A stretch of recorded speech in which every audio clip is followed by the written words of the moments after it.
Саламатсыздар ма, оқушылар? Давайте теперь сегодня начнем сегодняшний урок. Урок у нас сегодня 37-й. Какая музыка в природе? 37-ші сабақ табиғат музыкасы туралы айтатын боламыз. Табиғатта естілетін әуендер.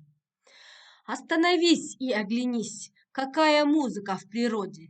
Звенит струною каждый лист, и тембр меняет по погоде. Журчит ручей, течет река, и дождь с небес потоком льется, и дуновение ветерка, и это музыкой зовется. Подарит музыку закат, и каждая травинка в поле. Своя есть музыка в горах, другая музыка на море. Яғни балаларға сұрақтарына жауап берейік. О чем это стихотворение? Бұл өлең не туралы дейді? Это стихотворение о музыке в природе. Яғни табиғаттағы әуендер туралы. Вы слышали, как шелестят листочки на деревьях? Журчат ручей, течет река, шумит дождик, дует ветерок, плещется море. Балалар, сіздер ағаштағы жапырақтардың шуылын, өзен көлдің ағысының шуылын, жаңбырдың жауған кездегі даусын, желдің ысқырығын бәрін естідіңіздер ме? Олардың барлығы қалай дыбысталады? Сен айтып көрші. Енді выбери соответствующие слова-признаки к музыке природа.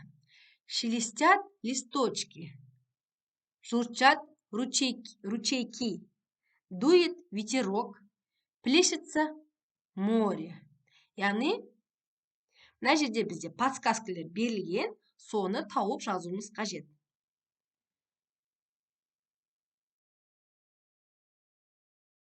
Бұлар мына жерге жазып қойдым мен. Яғни, шелестят листочки, музыка звонкая, веселая.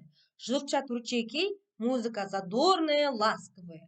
Дует ветерок, музыка быстрая, радостная. Плещется море, музыка грозная, медленная.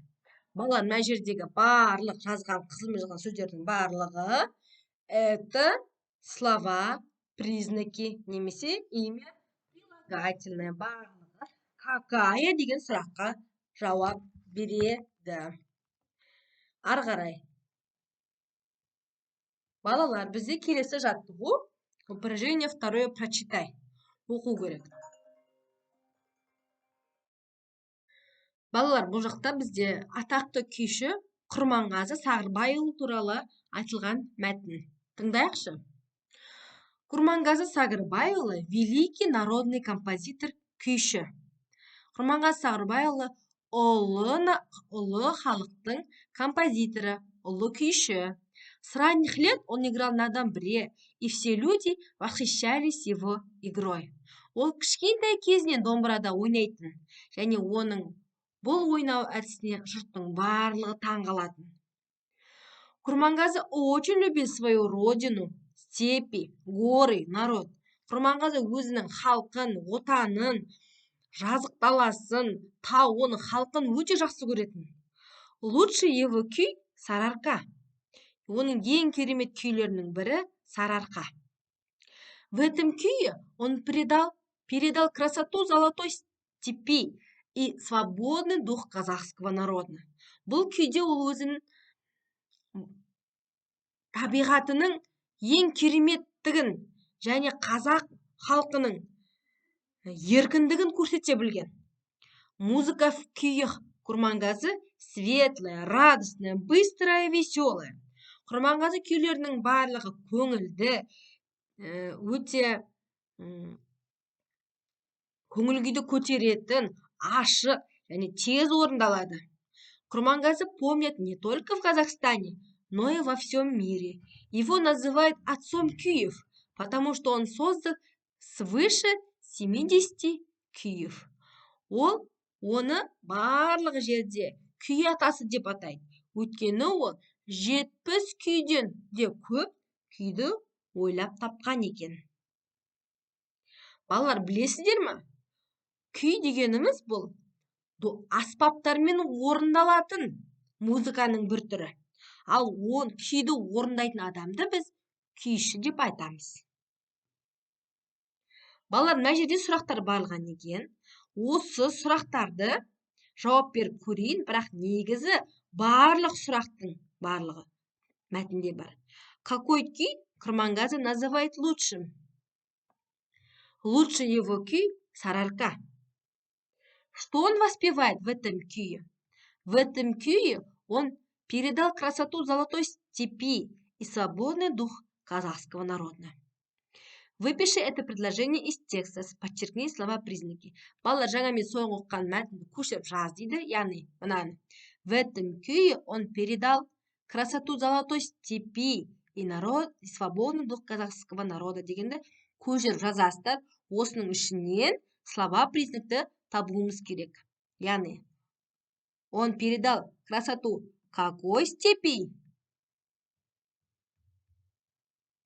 Золотой степи. Какой дух казахского народа? Свободный дух казахского народа. Балалар, осы екі сөз бізде имя прилагательное, яғни слова-признак. Как называют в народе Курмангазы? Курмангазы называют отцом күйев. Почему? Потому что он создал свыше 70 күйев. Балалар, мен сұрақтарға жауап беріп шықтым.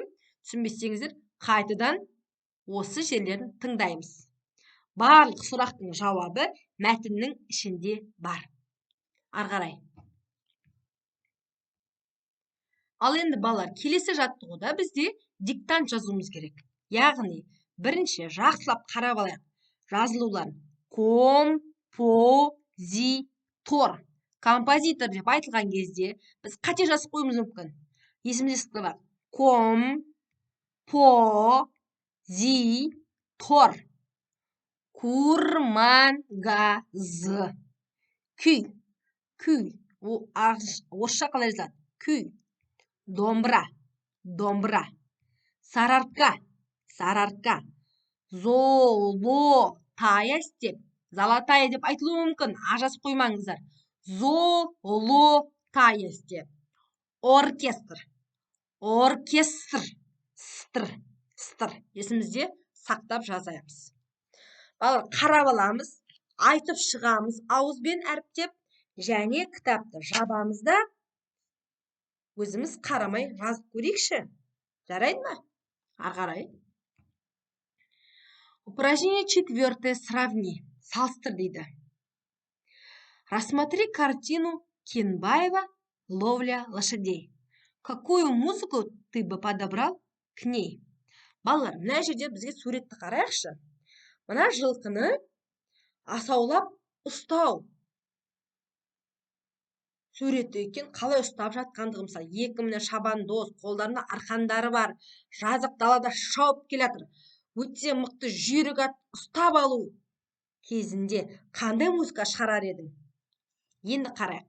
Сен қандай музыка шығарар едің? Радостная, көңілді музыка жазар ма едің? Немесе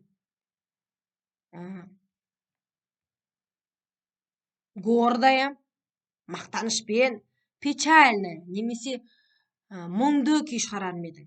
Стремительная, тез шапшаң болатын музыка ма? Немесе көңіл күйі жоқ музыка? Торжественная.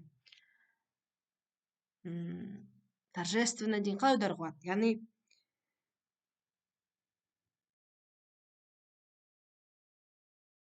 аудара алмай отырмын, түсіндіре де алмай отырмын. Бір официальный визит кезінде, яғни бір үлкен бір даңдарыңнан деген сияқты бір қалай айтсам екен, солай. Светлая, ашық, медленная, өте жай. Менің ойымша, мен мындай қояр едім. Но гордая, стремительная.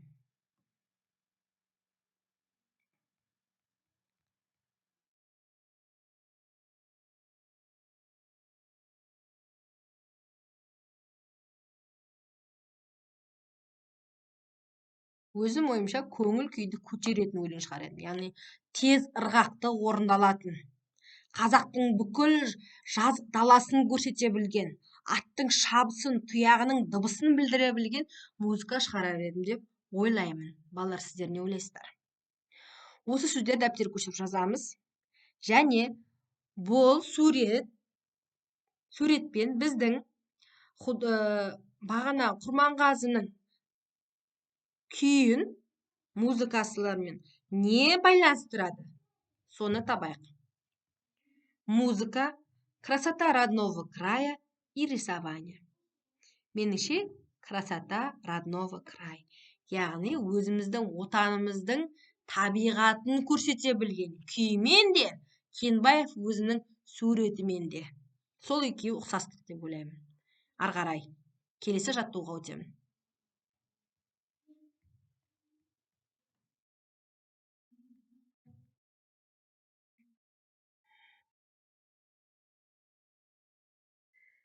Что обозначает слово «күй»?